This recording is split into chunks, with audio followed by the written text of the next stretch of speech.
Okay, so let's continue our discussion about looting, and then we're going to get into excavation techniques and a little bit about stratigraphy, and that will lead up to a little assignment that you're going to do, get to practice with stratigraphic problems so that you understand it a little bit better. Okay, on the antiquities market, looted artifacts as well as fakes as well as legally obtained artifacts may be found. Now, how do you tell the difference? Well, one of the things that you're going to do for the eBay assignment is you're going to look up the particular law from the country that the item is being sold from. But there's kind of a global agreement that anything that was excavated by a non-archaeologist, right, but after 1972 is not legal to sell. You could only legally sell things that were excavated by a non-archaeologist. In this case, it may have just been a random person pre-1972. Now, it's easy to forge paperwork. This is one of the problems. It also leads into a discussion about the antiquities market and museum collections. Some people say, well, museums have duplicates. Why don't they sell those things off? And that will satisfy people's desire to have antiquities. And that's not the case because museum collections are only a fraction of the amount of antiquities that are sold all over the world.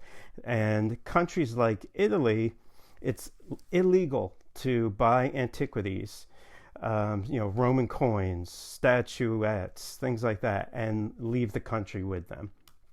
Unfortunately, in some countries, it is legal. So in Israel, it's legal to buy and sell antiquities, but it's very, again, problematic because sometimes things are freshly looted, but they're given false paperwork, so it looks like they were excavated pre-1972.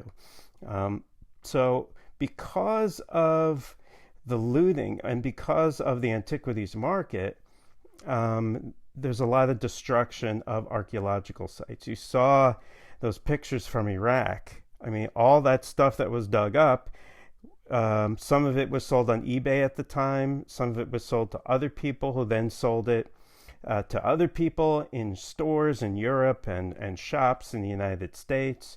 Right? So this desire for the possession of antiquities and people personally wanting to own antiquities is a big problem, and it creates a big problem for archaeology because it leads to the destruction of archaeological sites. And archaeological sites are a non-renewable resource. Right? Trees are a renewable resource. We can grow more trees, but you can't grow more archaeological sites. So once something is destroyed, that's it. There's nothing you can do about it. And so in the United States, the laws, unfortunately, I feel, are a little bit lax because they deal a lot with private property. So if you have if you own the land and you find Native American artifacts, you own those artifacts, essentially. You can do what you want with them. If it's state-owned land or federal land, then it's a different story. It belongs to the state or the U.S. government, right? But as long as there's no human remains on your land, that complicates things even further. But if you just find artifacts, you essentially own those artifacts. In other countries, it doesn't work that way. Any material culture that's found belongs to essentially the public or the government. So in Greece, that's the scenario. So if let's say you're finding, let's say, an arrowhead on eBay, and it says it was found on privately owned land, then it's probably legal to sell, but that's something that you want to look up just to make sure. Again,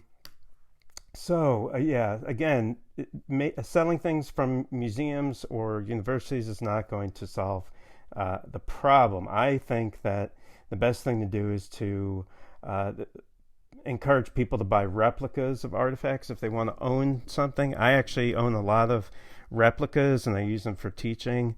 So maybe education is the way.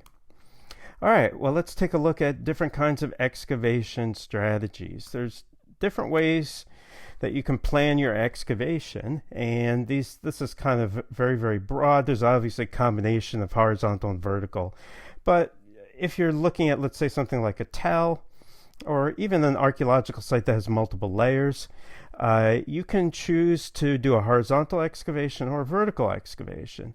And each of these has pluses and minuses, again, just like what we talked about with sampling strategy. So in the vertical excavation, here you can see the top of a tell, and this is the edge bottom of the tell. You can dig from the very top to the very bottom. Now, the benefits of this, you can see, is that you get many different time periods. The drawbacks is that you're only talking about a small window into the past, right? You're only able to dig a small area. In a horizontal excavation, you're really focused on one time period, but you're getting a greater sample, a larger excavation of that time period. So if you're really interested in one time period and you want to get a real understanding of that time period, you want to do a horizontal excavation. If you want to see the change through time and kind of get a snapshot window into each of the different time periods, you'll want to do a vertical excavation. You may want to even do a combination of both of these. So this favors breadth and this favors depth, right? So you can look at change through time, but you don't get the breadth that you get with horizontal excavations. So with a tell, typically the way it would work is you would do, if you dug right in the middle of the tell, it's very hard to do that. And so archaeologists tend to do a vertical excavation on the side of the tell in what's known as a step trench, right? So here you can see the different layers at the site, and archaeologists would dig these kind of steps you can see here so that they can get at the different levels. So it is a vertical excavation, but there's less material you'll have to excavate to get at the different levels because you're digging on the edge here rather than straight down from the middle, right? So that would make it more difficult. But you get a sample of all the different time periods, right? So that's a vertical excavation. So the excavation that we did mainly in Turkey, where I worked, was we had to do some vertical excavation to get down to the period we wanted, but we mainly expanded out from that level to do a horizontal excavation and didn't dig much underneath that because we're really interested in one particular time period. Right? So if you want to know, okay, how was status organized during the Middle Bronze Age, you'll do a horizontal excavation. If you want to see how did the emergence of agriculture and complex societies take place in this region, you probably want to do a vertical excavation to narrow down the time period.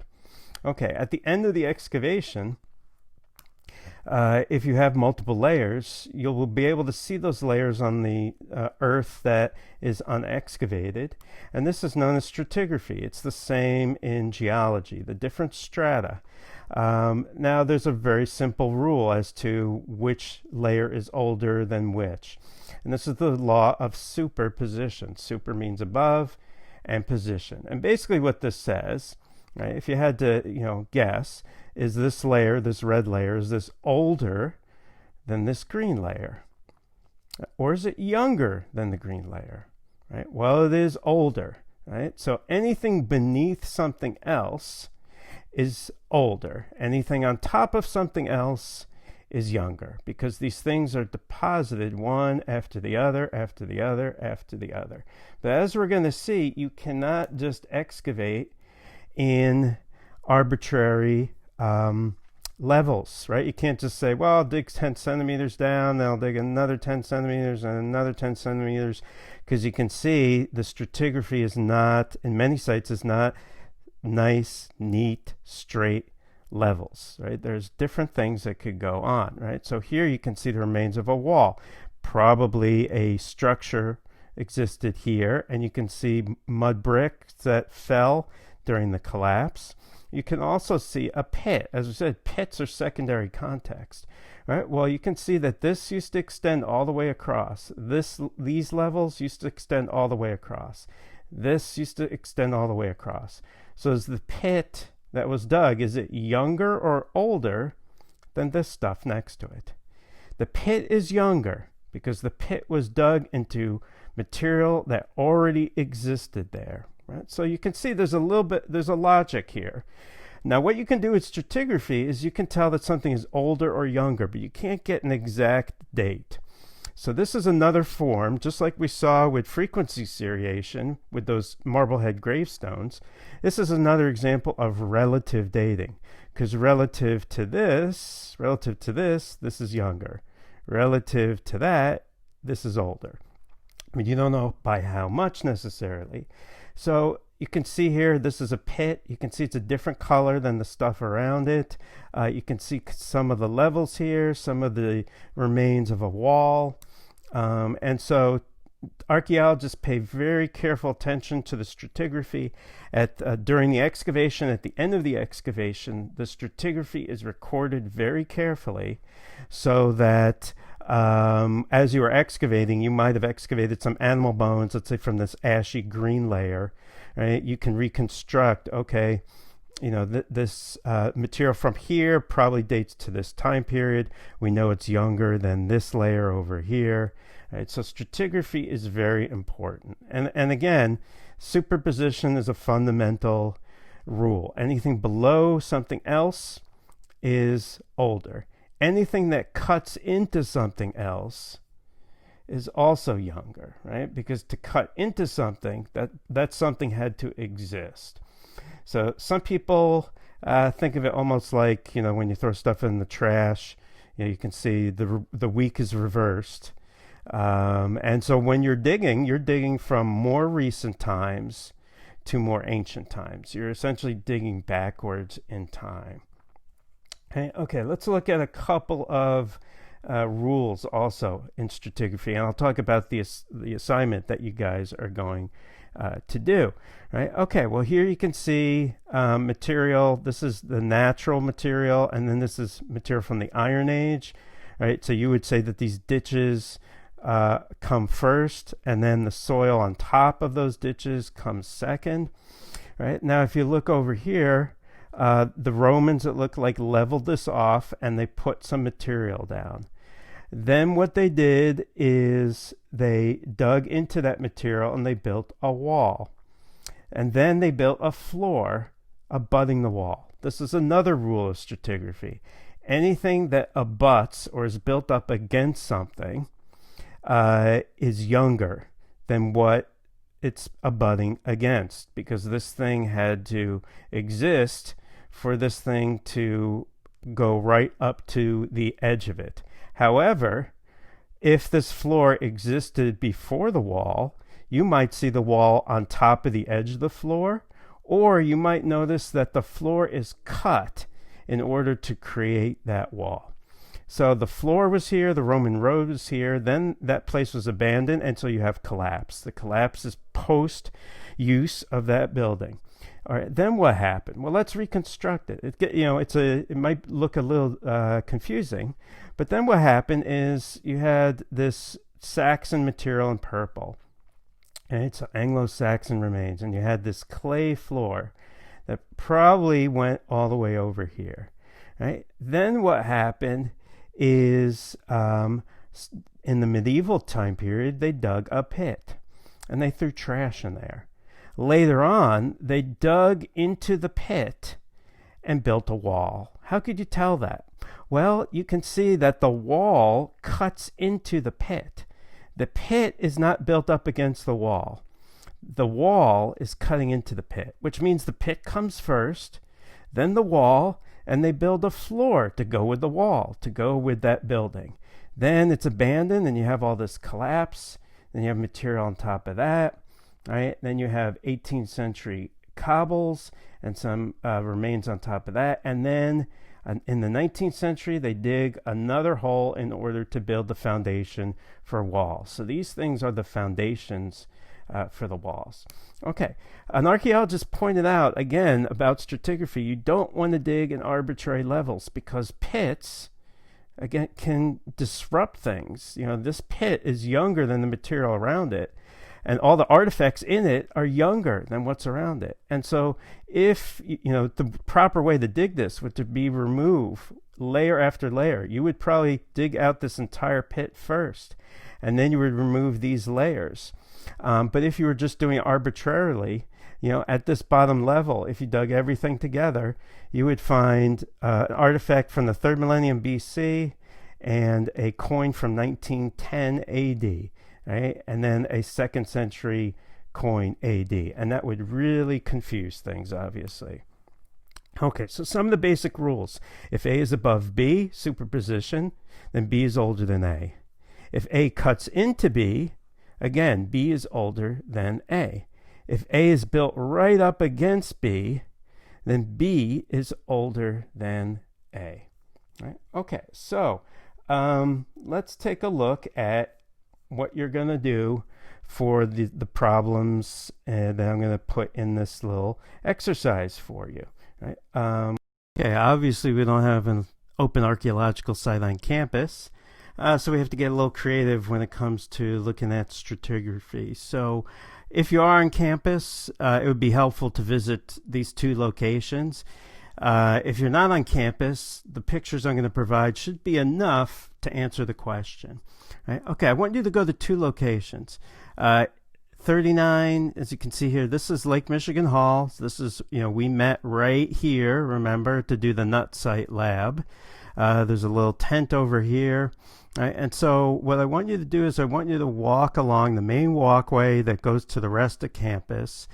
And just off of that main walkway, right, are 2 locations I want you to look at, 1 and 2. Right, 1 is the intersection between a concrete walkway and an asphalt walkway. Right? The other are 2 concrete walkways that abut each other. Right? Okay, so let's look at the first one, the asphalt one and the concrete one. Right? Which is older and which is younger? Right? Was the concrete walkway built first? Was the asphalt walkway built first? It could be hard to tell. You can't really say, well, the asphalt looks more worn, so it might be older because it's a different substance. So you have to look carefully at where they meet. It doesn't look like one is on top of the other or underneath each other. The asphalt does not go under the concrete walkway.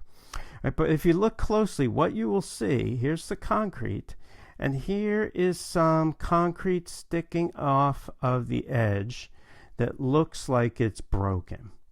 Right? Now that's an important clue. So you have to figure out from that, right, the fact that you've got this broken concrete right here along the edge, which is older, the asphalt or the concrete? Which came first? Which did they build first? You don't know how much of a time difference there is between the 2. It's relative dating, but you can tell which was built first. Okay, if you go to the other intersection, what you're going to see, and this is this is looking towards Lake Michigan Hall. This is going towards Kirchhoff Center. You will notice that there's a walkway here and the main walkway. Right? And again, this might be hard to figure out. You might say to yourself, well, you know, was this existing this way and then this main walkway cut into it? Well, you can determine if this was cut or if this was built to abut this walkway. If you look very closely, and I'll point this out, you notice that these concrete blocks have this faint line to them. Right? The edges of the concrete blocks are beveled to give them a finished appearance. And what you'll notice on these concrete blocks that are not perfectly square is that they are also beveled along the edges. right, in order that so that they look finished.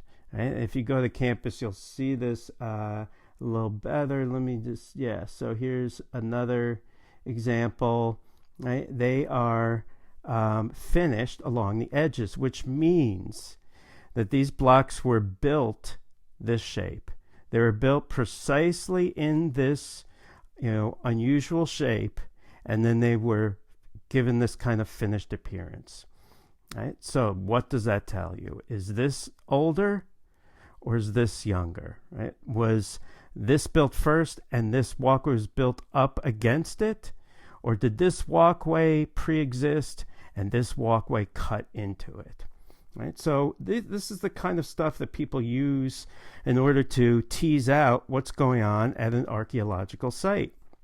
Okay? And you can see that the campus, grew, from 1962 onwards. You can see they had to adjust, obviously, the walkways as more and more buildings were added.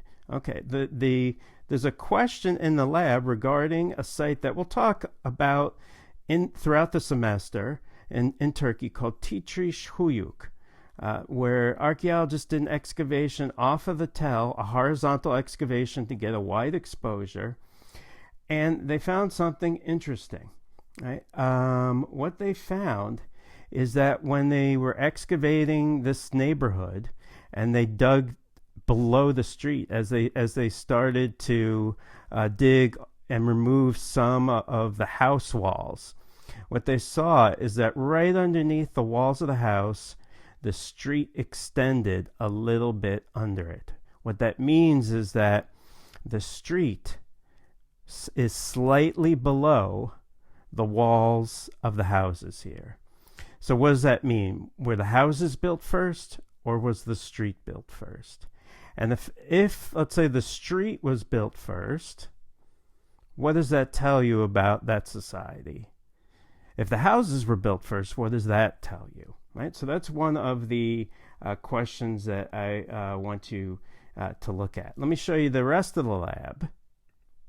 So you can decide to download the Word document and fill in your answers right in the spaces and then re-upload it to Blackboard. I have the spaces highlighted where you can put your answers.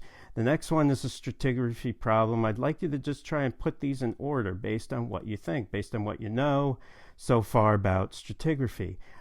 Some things, like I'll just point out, 4 and 6 might actually be from the same time period. It's really hard to figure out which came first. And there may not be enough information to put everything in precisely the right order, but you'll get very close.